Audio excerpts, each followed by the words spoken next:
It's going to take 36 hours. I tell you, technology is such an amazing thing. Little tiny camera, little tiny tripod. Thank you. John? He's on. Oh, Jim's on I'm first. part of the presentation team.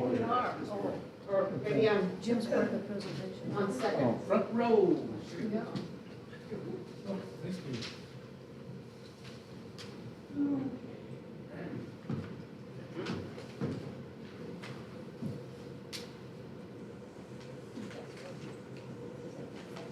Oh, that one we're not in a hurry for.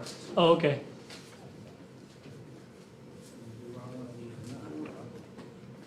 I'm gonna have to leave for a bit for faith formation, but I'll be back.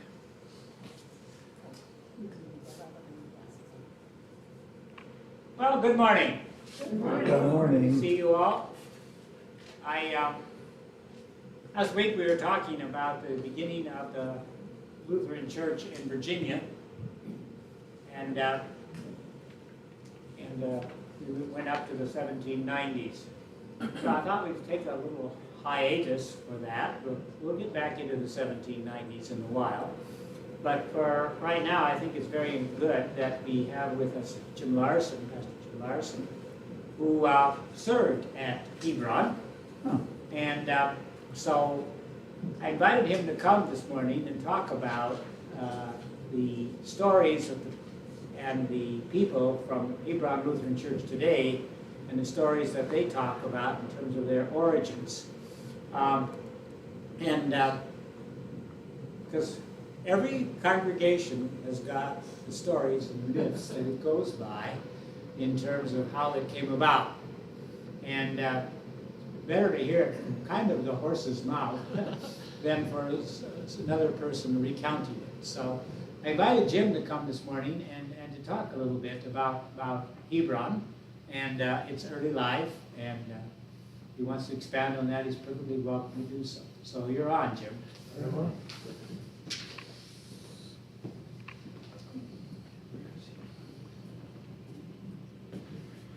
So who in the world names their church Hebron? What's the tie with Hebron and Lutheran?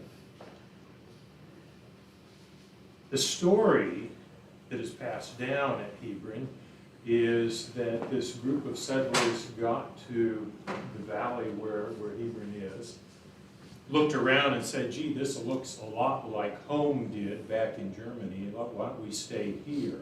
And so they claimed lands.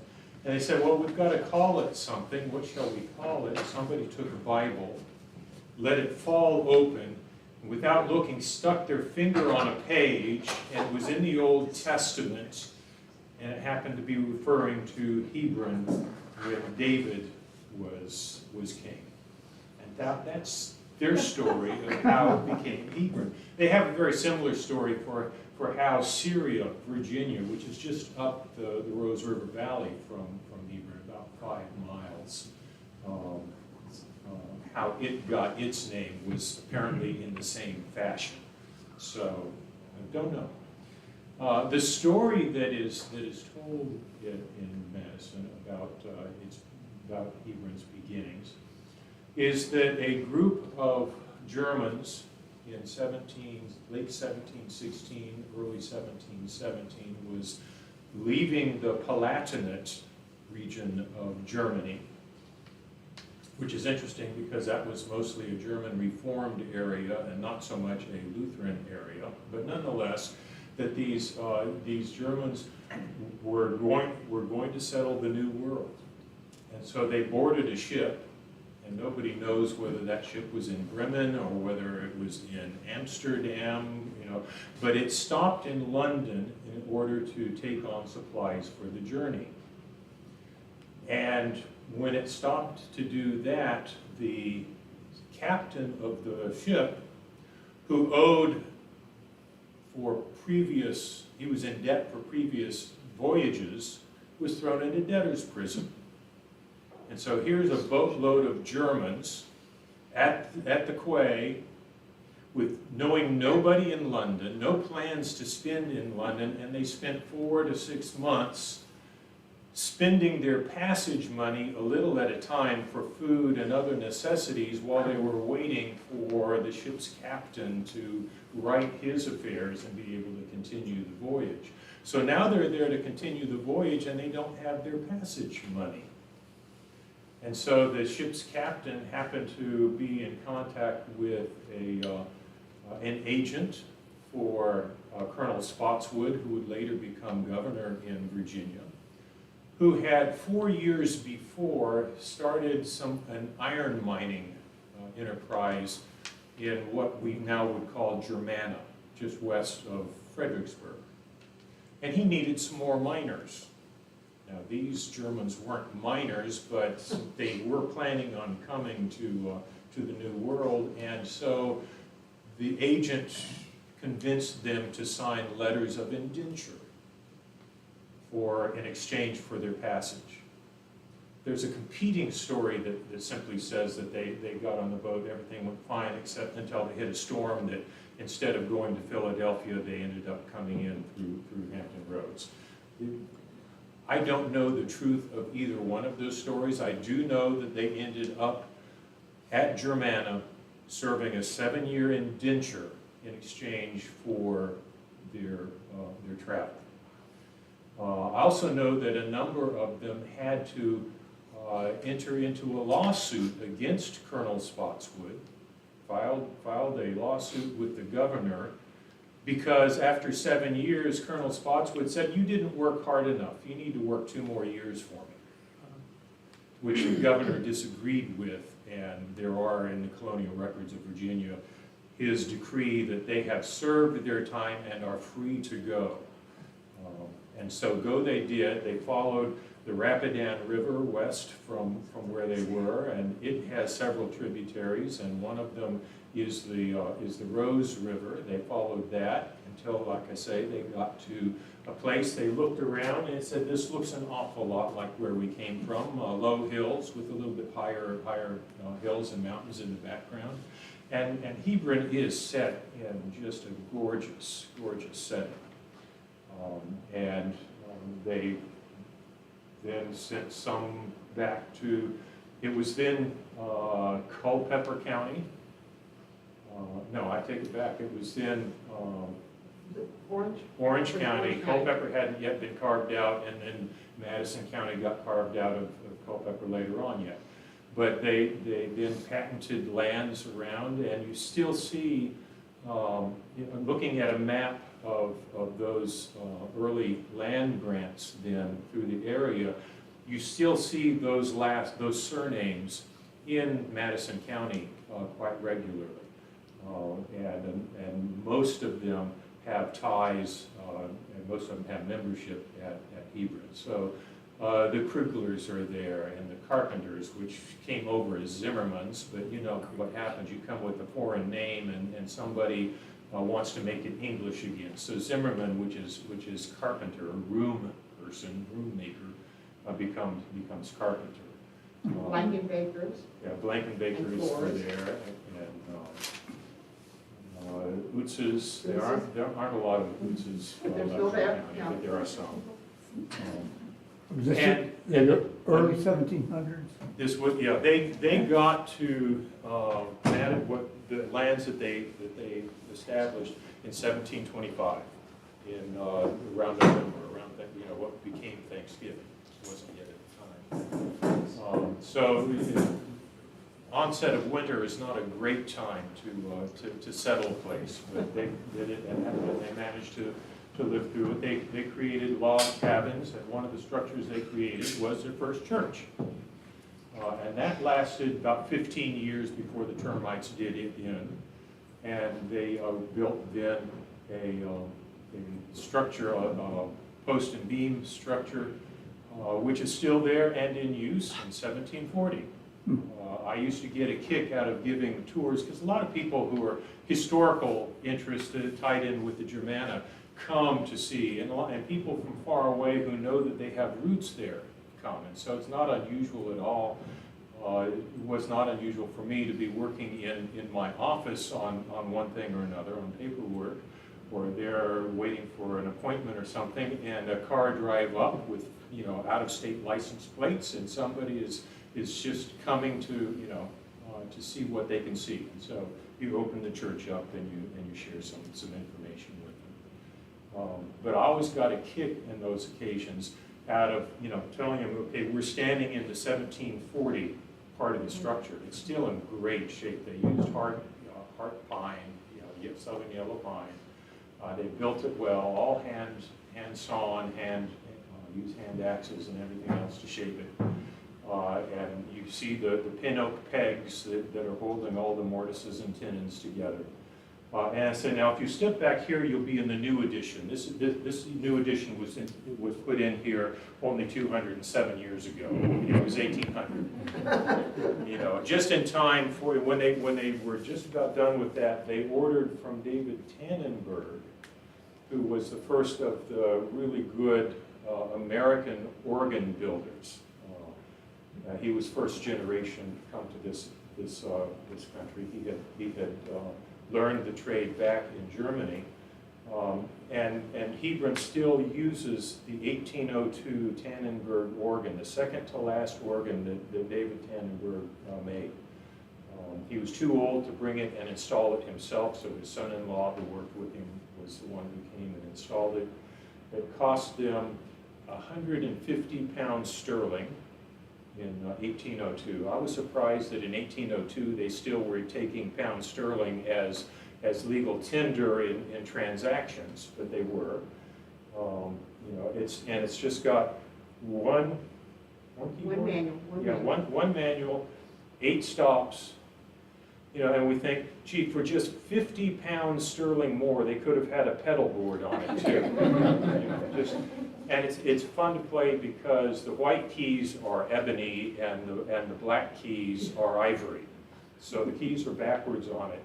And if you want, you don't have to turn the power switch on. You just send somebody back to work the bellows because when the electricity finally came to the county, they wanted to modernize it. So they put a fan in to blow into one of the 2 bellows. And they use that as the wind chest for the pipes. And it has happened. It happened at least once, you know, during our time, that the power goes out during worship, and so you send somebody back to push the bellows. Great big bellows. A lot of fun.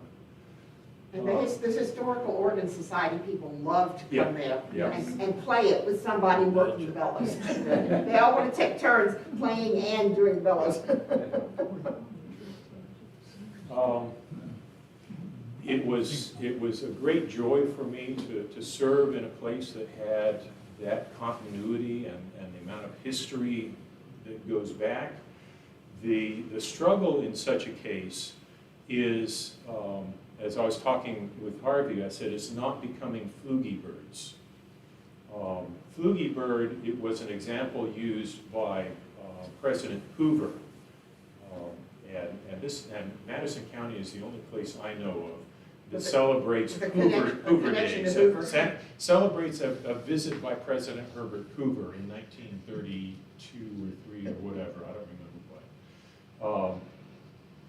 But President Hoover used to rail in Congress or about the flugy-birds in Congress. And somebody asked him, well, what is a flugy-bird? He says, you haven't seen one? They're very rare today. They're most unique among all the bird species that ever were. This bird was so enamored of where it had been that it learned to fly backwards. And it would fly backwards. Of course, that means it runs into other things and such. But, you know, I don't know why you never see them anymore. It's difficult when you've got that weight of history pulling you in one direction, not to make that your primary focus, rather than focusing on where you're being drawn by God's grace. And that was always for me a particular struggle. When I left Matt, when I left Hebron, it's because there was a great deal of conflict over those related issues. And I had spent 3 or 4 years doing everything I knew to address the conflict and to turn it back to looking at what is God calling us to become, not what have we been in the past, and how have we reflected God's grace in the past. That's all well and good, but that's only our foundation, and we need to move forward. And there was a small but very vocal group in the leadership of the congregation for whom celebrating our past seemed to be enough. And it just sowed the discontent. And so after doing everything I knew, the only other thing I knew to change the dynamic was for me to no longer be part of the dynamic. And that's when I left Hebron. I think there is still some of that struggle back and forth. Since I have left, they have modified their constitution so that should Hebron ever cease to function as a worshiping community in the Evangelical Lutheran Church in America, that the church and property on which it stands would transfer to Virginia Historical Society or some Some kind of trust or historical something, trust yeah. or whatever, rather than being left for the synod to use in whatever way would benefit the synod. So that tells me that there still is some backward lookingness in the congregation, although I know there are some very good, foresighted people there too. Would the Germana Foundation, I was going to say as an aside, the Germana Foundation has, has done archaeology at the original site and has a nice little visitor center Yes, there at the, right next to the Rapidan Yeah. River. right, and I wondered if the Germana Foundation has any. Yeah, I don't know, I have not been in conversation with anybody over that. It just kind of broke my heart to see that was, first of all, why are you worrying about not being an ongoing community of the grace of God in this place? Why would you even worry about that at this point, much less make plans for it in a concrete way? So, it's a struggle that we all face, regardless of whether we have 200 years, 300 years of history, or 30 years of history. There's always that tendency within us for the good old days, and we always need the reminders. This is the preacher speaking. You always need reminders to be looking for what new thing is God wanting to do in our midst. But we've always done it that way. That's exactly right. I've heard that somewhere before. Exactly that right. So what would you include that I didn't include as far as the myths and legends that? Well, just that there are people in the congregation who are proud to claim that they are descendants of the man who drove the ox cart from Yes. Lidditz, Pennsylvania, to deliver the organ. I Well, I mean, remember it's- Lidditz. they're really tied up in these historical connections. There's the new edition, the 1800 edition, when they added on, they had to cut into the side of the building to put this section on to make it kind of like a cross. And so the original building had a barrel vaulted ceiling. And cutting into that compromised the integrity of the vaulting. So they ended up lowering the ceiling on In order to cover the structure that they needed to have. on with the that. addition, they covered the ceiling, Yeah. and then some itinerant Italian artist comes through at some point after the Civil War. No, it was before Before. Civil War. It And he was goes, not many years after they you did need that. frescoes on your ceiling. So they put this incredible frescoed ceiling, and the family that gave this artist room and board has a bedroom in their house where he did some little things on their ceiling too. It's like everybody's got all these little, little tiny hooks into all the Well, I different wonder, stories. going back to the Germana Foundation, I know they've got a huge donor group Mhm. that bring it, and people they get together. I wonder if there's connection with them in Hebron to the point where some of those people from Hebron maybe connected with that. You know, They probably are, Looking and- back to our Yeah, roots. they have a group come from Germanna every year. Yeah, Tour. They yeah. have a tour group come and they do things at Hebron. Sometimes they'll have a special worship service. They're very, you know, They're not an active program running in Japan. Yeah. Now, the last thing I would say is, we have fairly recently gone through the process of calling a new pastor, when we called John. And that's, you know, that's not a great, fun process, and there's a lot of work involved with it. But imagine an early Lutheran church in this country, and Hebron is illustrative of what they had to do. There was no Lutheran pastor, there was no Lutheran seminary in all of the U.S. And here's a group of Lutherans, they've built a church, they need a pastor. And there's nobody that they can call. So they send 2 of their members back to Germany to go to Halle, Germany, which was a great center of Lutheran study and learning there, to try and convince a Lutheran pastor to return with them to serve this community of faith. And they're there for a full year without having succeeded in that. One of the men becomes ill and has to come back to Virginia. And he, in fact, dies on the voyage back. The second man stays and finally is able to convince, during the second year, a pastor to come to serve Hebron, to become the first pastor there. Until then, they had to rely on pastors who just traveled the countryside. Last week, I'm sure you heard about Henry Melchior Muhlenberg. Muhlenberg had oversight of Hebron. Only showed up once every year or two because Hebron was so much out of the way of the other congregations that he served in, you know, in greater Philadelphia area. But he's considered their first pastor in that sense. But he was anything but full-time. So, But the pastor they brought back, is he the one that's buried under the church? Yeah, Klug. Yeah, yeah. And then there's a little plaque on the foundation, you know, as a, you know, that, the pastor being buried under the church. that was never one of my goals. I'm glad. Well, thank you, Jim. Yeah, happy to share. Yeah. Happy to share. Yeah.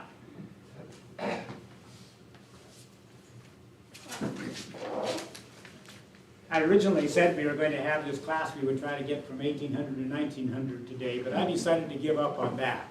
So we will try to get from more or less 1800 to about the Civil War and see what we can do with that. So last week, as we ended, we talked about the Second Great Awakening that happened in the 1790s.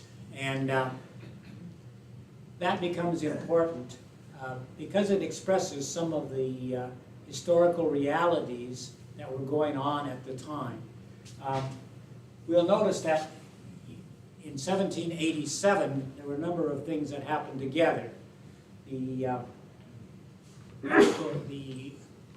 Articles of Confederation allowed the Congress at the time to make laws, and one of the laws that they made was the Northwest Ordinance, which basically opened up the area to the west to more and more settlement, because you have the Appalachian Mountains roughly coming down here. And many of the people that at that time were living here, but they were beginning to cross the mountains. And as they crossed the mountains, they crossed it into Kentucky, into Tennessee, and so in 1787 you had the Constitutional Convention, which proposed the Constitution, and it became adopted in good enough time so that in 1788 you had the election of the first American president, George Washington. So then the Articles of Confederation no longer applied, and now the Constitution, which we presently have today, that apply. So you have that political reality happening, the opportunity for more land to be available and platted out basically west of the Appalachians, and the movement of different people across the Appalachians, so that quite early you have Kentucky and Tennessee becoming states. So that by 1800 you have 15 states, and well, that's part of the map that we would have. Also, Muhlenberg died in 1787, so there was a new generation of pastors taking over the ministerium of Pennsylvania. And they were not quite as strict about adhering to the Augsburg Confession as Muhlenberg had been. And that became even more evident with the passage of time. So that was happening to the Lutherans. The Lutherans were actually crossing over, going into Kentucky, into Tennessee, down to North Carolina, and they were mostly Germans, of course. And so the ministerium of Pennsylvania was trying to cover this area and into this area. So they had a big swath of things, and that became increasingly more difficult to be able to carry on everything under the aegis of the ministerium of Pennsylvania. Meanwhile, while people were moving, we'd like to believe that America was a very Christian country. I'm going to be honest, historically, that's not true. Of course, you had certain Christian establishments like the up in Pennsylvania, up in Massachusetts and Connecticut, you have a Puritan establishment, you have an Anglican establishment down here in terms of churches, but a lot of the people that came didn't have any religion, so to speak, at all. And they went out into the wilderness, and so in the Second Great Awakening, you had a bunch of revivalist preachers preaching, and they would have camp meetings. They would have people that would come, and the preachers would preach to them, give up your sinful ways, repent, turn around, take Jesus as your Lord and Savior, and you'll be saved. And they had lots of revivals going on, and of course these Germans were moving down here. What's going on here? The Germans had two different issues. Within themselves they had two issues. One issue was their theology. So some were pietists, some were Orthodox, some were in between. They had their theology. They had the fact that the language was shifting over from German to English, and how do you deal with that? That's a big, important issue. So you have those things going on amongst the German community of Lutherans.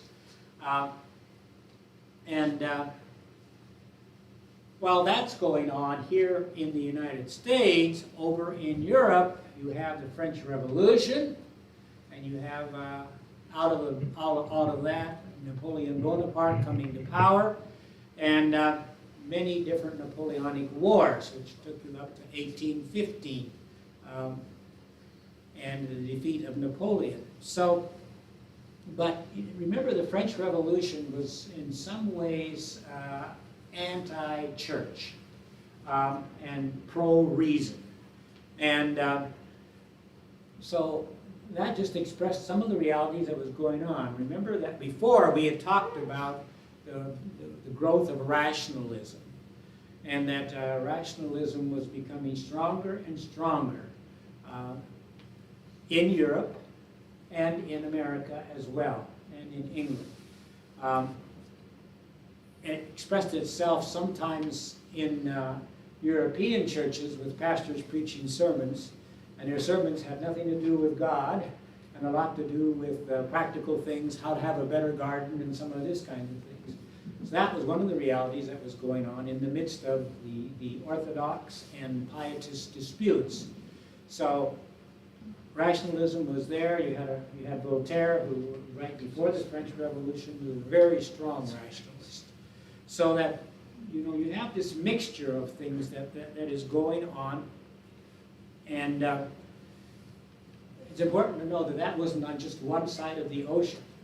It also happened in America as well. Most easily expressed, I think, is in the Puritan areas up here. The Puritans up here gave way from being a Puritan to being Yankees and traders at one level. Secondly, the Puritans were very strongly attached to reason, and many of the Puritans became Unitarians. In fact, we were up in Boston, and I had to go see the grave. I'm crazy that way. I had to go see the grave of John Adams and John Quincy Adams. And you know where they're buried? In the basement of a Unitarian church. Many of the Puritan churches actually were very tempted by Unitarianism. And so rationalism was strong in a lot of ways. The founding fathers in America, many of them were not Christians. They were deists. God started the world, wound it up like a clock and let it run by itself. God's not involved. And there will be judgment in the end. There will be moral judgment. So rationalism was a strong reality that Americans were dealing with. And so the Germans were trying to operate within the context of that. Another remarkable thing that was happening, particularly in England, aside from industrialization, which was a very important matter, was that the church had an evangelical revival. It had been quite rationalist and latitudinarian, but you had an evangelical revival, and in the midst of the evangelical revival, you could see that they were, developing missionaries to take the Christian gospel all over the world. It was a time of creation of many, many different mission societies, and sending out missionaries all over the world. It was in the late 1700s and early 1800s, and that's one reality that was also intersecting with the German and European migrations. And also, one of the things that came out of the evangelical revival was an anti-slavery campaign and abolitionism.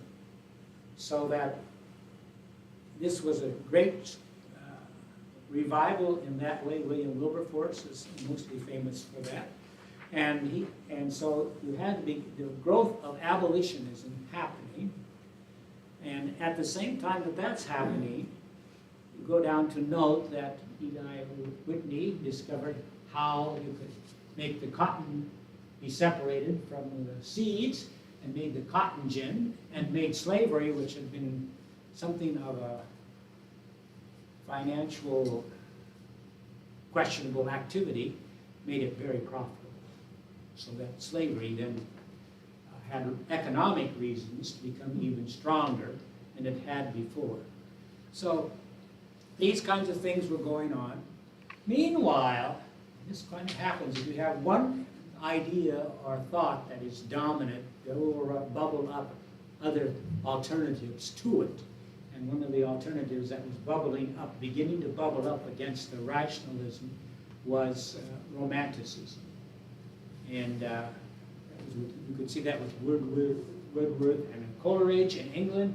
You could also see it in America with Ralph Waldo Emerson a little bit later in the 1800s, and with Henry David Thoreau. So those things were bubbling up as kind of anti-rationalist and stressing spontaneity, stressing individualism, stressing creativity. So that's a very interesting time going on this early 19th century. And while all of that's going on, the Lutherans are trying to figure out how to organize themselves. And as they do that, they decide that they can't be under anything in the ministerium of Pennsylvania. The distance was too far. There were too few pastors to spend all their time traveling back and forth. So they decided that the ministerium of Pennsylvania decided that different areas could have their own synods. And so you'll see the development of a number of the different synods. The earliest one you can count as the Ministerium of Pennsylvania. 1748 was kind of its initial beginnings, but it wasn't on to a regular basis until 1760. And then the New York Lutherans had their own synod, starting with Muhlenberg's son actually in 1773, but actually getting more reorganized in 1786 after the war. And so those Lutherans in New York, they were a mixture that you're going to see a lot. On the one hand, there were some very orthodox ones, because their beginning had been kind of Lutheran Orthodox. From the ministerium in Amsterdam and in Hamburg, and when they brought over Birkenmeier, he was very much a Lutheran Orthodox pastor. So there was a strong seed of Lutheran Orthodoxy that was there. At the same time, with more and more people moving in, there was also movements towards Unitarianism. And so the New York Synod kind of vacillated between these kinds of battles. And they continued to vacillate between them battles for many years.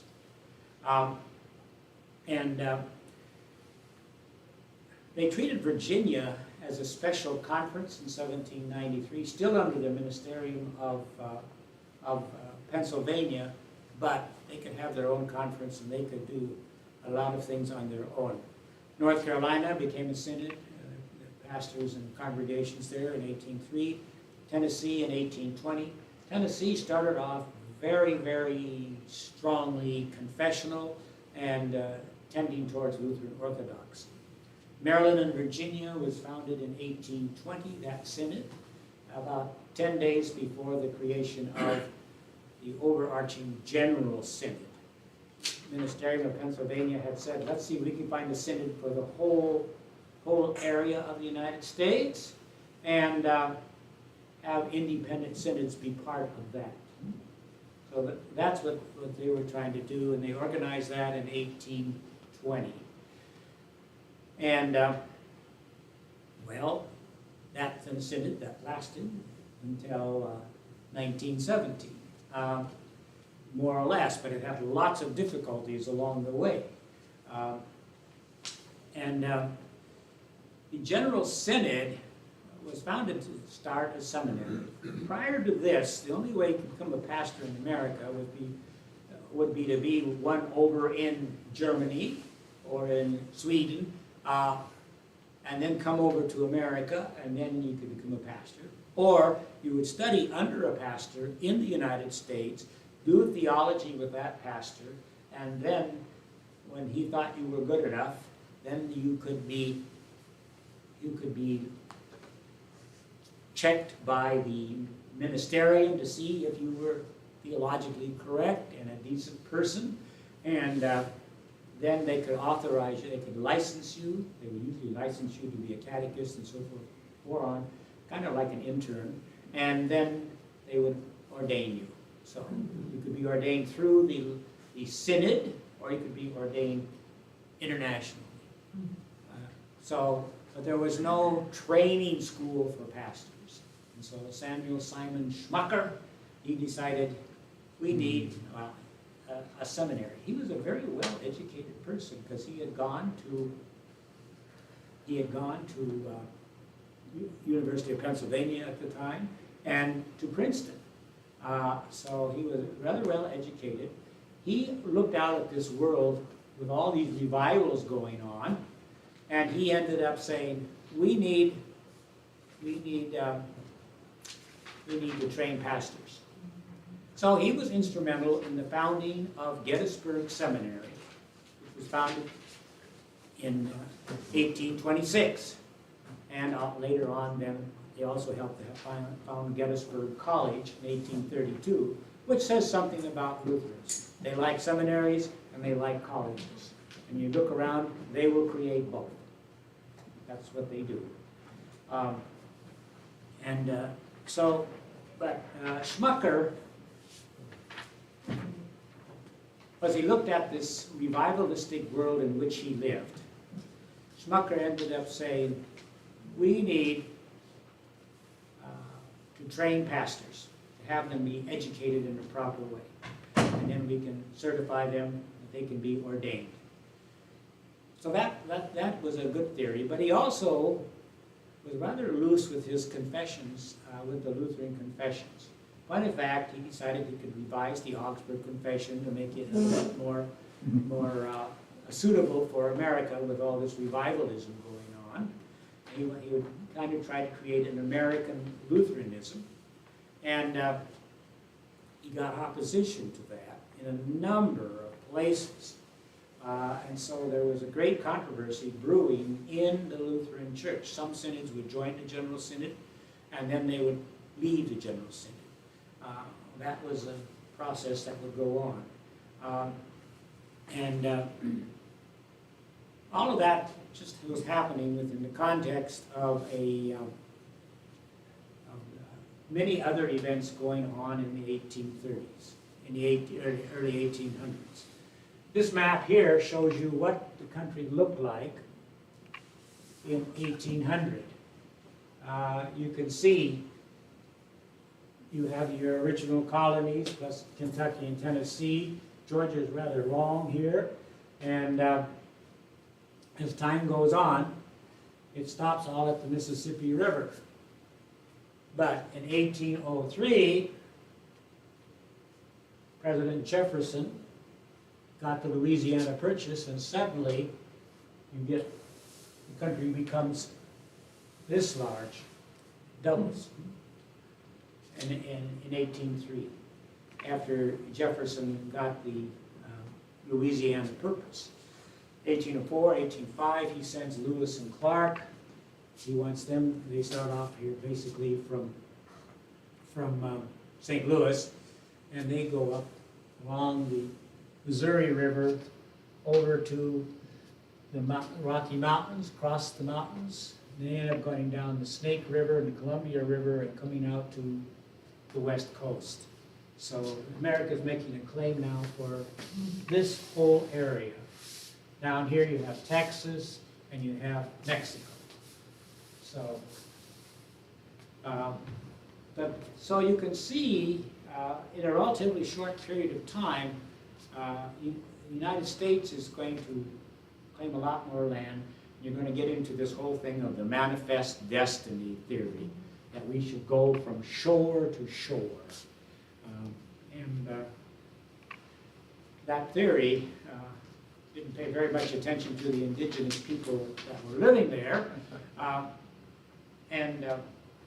but it expressed American, I would say, colonization and colonialism. But while all this was going on, there's some other important things for Lutheran history that were happening back in Europe besides the Napoleonic Wars. And that was that some of the princes in Germany, which was made up of many, many different principalities, so it wasn't one country, some of them decided we've got to figure out how to bring about more unity in our country. And the ruler of Prussia said, I know how I'll take care of some unity. We'll get the Lutherans and the Reformed to be one church. Well, that wasn't the wisest decision that was ever made. Some of the Lutherans were very confessional, very Lutheran Orthodox in background, but very confessional. And they absolutely rejected that.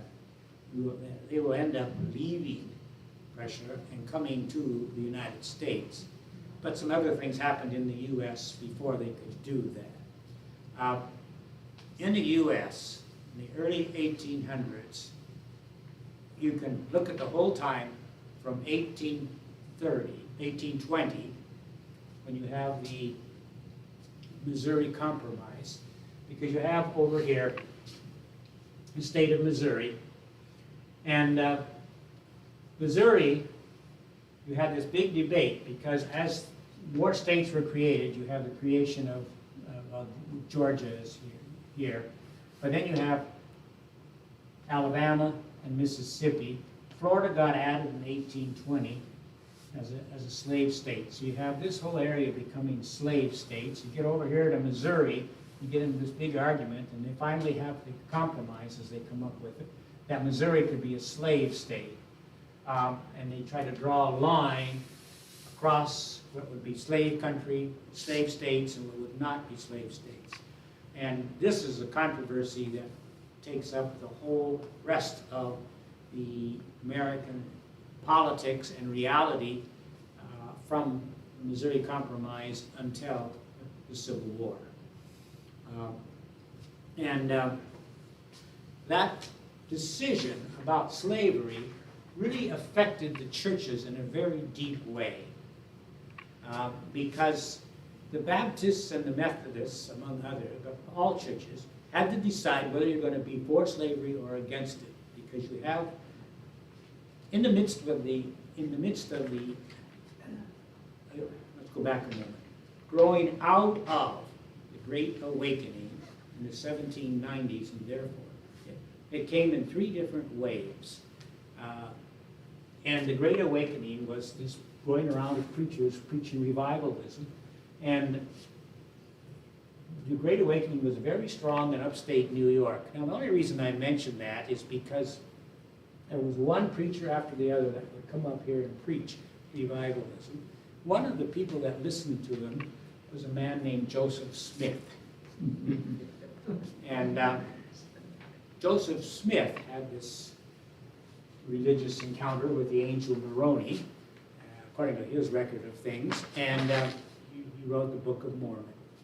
And the Mormons then became their own kind of church, and they were persecuted because they believed in lots of different things, including polygamy. And they were persecuted from place to place, and they ended up moving down to Illinois, which was not an uncommon thing to do. They got down here in Illinois, and Joseph Smith was killed. And then the Mormons said, we got to get away from this persecution. So under Brigham Young, they went west out to Utah. And so that's one of the effects of the Great Awakening. The second effect of the Great Awakening was that they became very mission-minded, on the one hand, and the second effect of it was that they also became very socially conscious. Some of them became ardent abolitionists. Some of them also believed in the equality of women. Some of them, they were trying to figure out what their religious faith meant and how it interacted with all of society. And so as they did that, and one of the examples of it that is clearest is Charles Grandison Finney. Finney was quite the revivalist. He was a great preacher, and he said, Jonathan Edwards may have said, when I get conversions, it's a surprising work of the Holy Spirit. Nah, it's just God's laws working. Here's God's laws. You want conversions? This is what you do. And so one of the things you do is you get a seat, you assign a seat, and you take one person, and that person, you just send her on him and tell him or her to repent of your evil ways or you're going to go to hell, and you keep that up and you keep it up, and they will convert. And other people will see that and they say, oh, I'm a sinner, and they would fall down and all the rest and faint and whatever. So then he said, it's God's rules. Just do it. Just follow God's laws and you'll do it. So, but Finney also was very, with that, he was also, and so he thought he became the president of Oberlin College, and he became an ardent abolitionist. And so you see that this is going on in the churches. Some parts of the church people are saying slavery is evil, needs to be abolished. And others people saying, oh, the Bible says slaves obey your masters and so forth. So you get this kind of debate going on. And that debate was going on amongst all the different denominations. And in the 1840s, the Baptists, which were quite a big denomination by now, and the Methodists, which were also that way, they split over slavery. So in the South, they said it was okay. In the North, it's not okay. And Now, the Lutherans had that same kind of discussion, but you know when they split? 1862, in the midst of the Civil War. So, because Lutherans generally try to stick out of politics, they were quietistic. But in 1862, they split, and you have now, what become known as the Synod of the South. And it has different iterations, and it took some time to come together, but you have this major group. So, while all that's going on with the Great Awakening, you also have a number of people coming over from Europe. In the 1840s, we have the Irish potato famine. Many Irish came, but they mostly settled up here in this area. But they were, and you had people who didn't like all these foreigners coming in, and so you ended up with the Know Nothing Party and some of those kinds of things. So those kind of dynamics are also going on. But people from Europe were beginning to look upon America as a pretty good place to go. And even Norwegians got around to it in the 1820s. So now in the 1830s, you have, I'm going to go down there. Sorry. You have Texas down here, which is because a number of these people had moved into Texas as they were looking for more land, and it just so happened that the Mexicans were ruling over Texas, and they got enough of these Americans coming in that they said, we want to be free from Mexico. And so in 1836 you had Texas declaring independence, and eventually this led to the American-Mexican War. And once Texas was clearly inside or independent and inside the United States, then more immigrants could come. And a number of the immigrants came from Germany. And so you have a fair number of Lutherans that are settled down in Texas. And in this period then, between 1800 and 1850, you are beginning to see the creation of, other than German, you're seeing ethnic Lutheran churches coming about. Mostly German at this time, but the beginnings of Swedish and the beginnings of Norwegian are also coming into being. So one of the things that happened from the Prussian Union was that there were about, some of these confessional Lutherans said, we're going to leave Germany, we're going to go to America. And so they went with their leader, Martin Stephan, and they came to America. And unfortunately, Martin Stephan had some moral issues and was deposed. And then they were led by C.F.W. Walther. And so the Lutherans there were number 1, confessional, and number 2, congregational, and number 3, synodical. So they created what came to be known as the Lutheran Church Missouri Synod. Have any of you ever heard of that? So that's their development. The Swedes, Sweden was a very hierarchical society, and the poor people were constantly being oppressed by the powers that be, and so they finally said, the poor people said, we're going to leave, and they left, and they immigrated to America. And they went basically to the upper Midwest. That's where they went.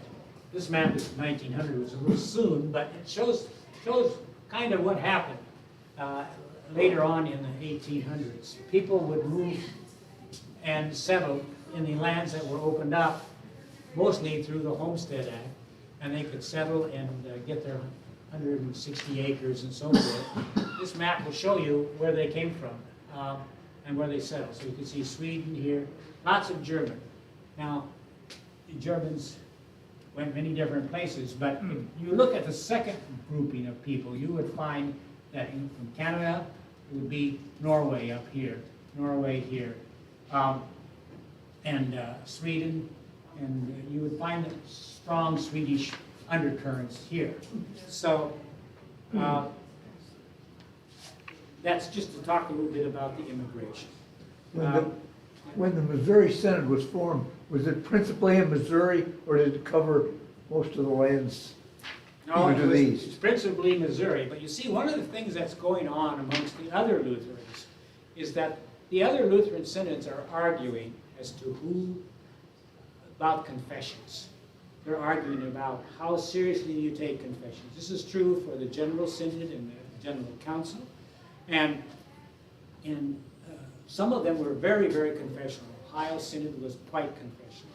Tennessee Synod was quite confessional, and confessional oriented. And when you have the creation of the General Council, it was quite emphasis on Lutheran confessions. So this debate is going on, and Missouri Synod came in, and they were super confessional. And the people that formed Wisconsin Synod up in Milwaukee, they were also very, very confessional. Not necessarily at the beginning, but they became that way. So something like Missouri Synod, if you were a confessional synod to start with, you could say, I'll go to Missouri. So that's how Missouri grew. It grew also, but you know, in the midst of a chaotic situation, what you like really is for someone to say, this is the truth. And that's, Missouri Synod is very good, still to this day, of saying, this is the truth. So that's just a little bit of the background. And this was leading on up to the Civil War. I think we'll stop there. Questions? Okay.